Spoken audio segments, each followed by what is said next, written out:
When Trump pushed black small business to the back of the line in the pandemic funding, I moved them to the front of the line. And today, black small businesses are starting up at the fastest rate in 30 years. We now have discrimination down to a science.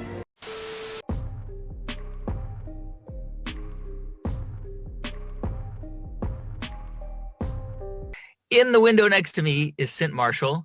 She is the CEO of the Dallas Mavericks. In 2017, you had started a consulting firm. You started your own consulting firm that specialized in leadership, diversity, inclusion. From what I understand, when you got there, and I think this is pretty common in a lot of corporate environments, and certainly maybe in the sports world, I don't think from what I read, there were like no women in leadership positions, or very few in leadership positions, and actually wasn't incredibly diverse either. And that was one of the first things that you wanted to tackle. Had to. And so I had a recipe. So the first thing I did was set out a vision. And the vision just basically said the Dallas Mavericks would set the NBA standard for diversity and inclusion by 2019, meaning we had about, 9 months to do that. So that was the vision we set out, because in my first meeting, when I did not see diversity and there were 2 women who were not in permanent leadership positions, I knew we had to address that. Because I know the business case for diversity, and you have to have a diverse group of people around the table if you really want to be as successful as you can be. And so we took that on. So we laid out that vision, laid out a set of values, and then I had one-on-one with all the employees, and then made some leadership changes. And So now we have almost 50% women in leadership and 47% people of color. And so diversity matters. It matters. So your goal was to set the NBA standard for leadership, for diversity and inclusion, and are you now the most diverse and inclusive leadership team for an NBA organization? I know we're somewhere at the top. We actually ended up getting the NBA's Diversity and Inclusion Award in January. Wow. For all of the work that we have done. I was definitely supported by Mark. I mean, he wanted to see some changes. And then we had the second piece was to develop a Mavs women's agenda. I mean, we needed an agenda that focused on women, empowering women, elevating women, letting them know that they could be in leadership positions as well. So we even started an employee resource group called Women of the Mavs Empowering Network. So really just getting that focus on women. And then we laid out a whole culture transformation agenda. But it's not just the players.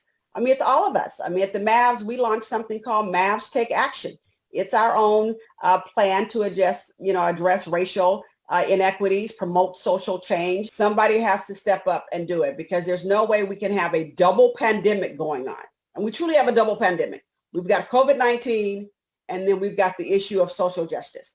So we've got two pandemics going on in this country right now. Yeah. And we need to be talking about both of them. So we have all these virtual touch points during the week. For a solid week, all of them were around what was happening with social justice. Hey, Mark. How are you? How you doing? Good. How are you? It's James O'Keefe. Very good. Happy we're in the same ship. Yeah. Hey, I gotta guess. Why did you say that I edited the video? Oh, that's great. God, I'm not going one, but still line out your ass about 5 to after. You said I'm an ass? No, I said line out your ass about 5. How do I lie out my ass? When you went to K-Tap, was it, or whatever it was? He said Pfizer was a bad company, and they were intentionally changing trying to mutate the virus. Yeah, that's what the guy said. No, he said they were meaning about it. He said they were mutating. He said they were discussing the possibility of it. Huge difference. Pfizer ultimately is thinking about mutating COVID? Well, that is not what we say to the public. No, don't tell anyone this building. You probably shouldn't tell anyone. You probably shouldn't tell anyone. Okay? We're exploring, you know how the virus keeps mutating? Yeah. Well, one of the things we're exploring is, why don't we just mutate it ourselves so we could preemptively develop new vaccines, right? So we have to do that. If we're going to do that, though, there's a risk of, as you could imagine, no one wants to be having a pharma company mutating viruses. Don't you think the public has a right to know what you're saying?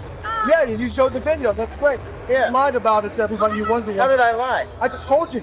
You said that he said that they mutated the virus, and he didn't say that. You know he didn't say that. Yeah, but you apologized to me privately. Yeah, okay, great, because I did 2020. Are you going to apologize publicly now? I did apologize publicly, just not directly.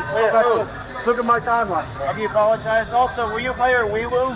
What? Let's fuck Weewoo. That shit is ridiculous. She's in every one of my threads. Every time I posted anything, she posted something ridiculous. Okay, now you're gonna hire Asians and your DEI for that?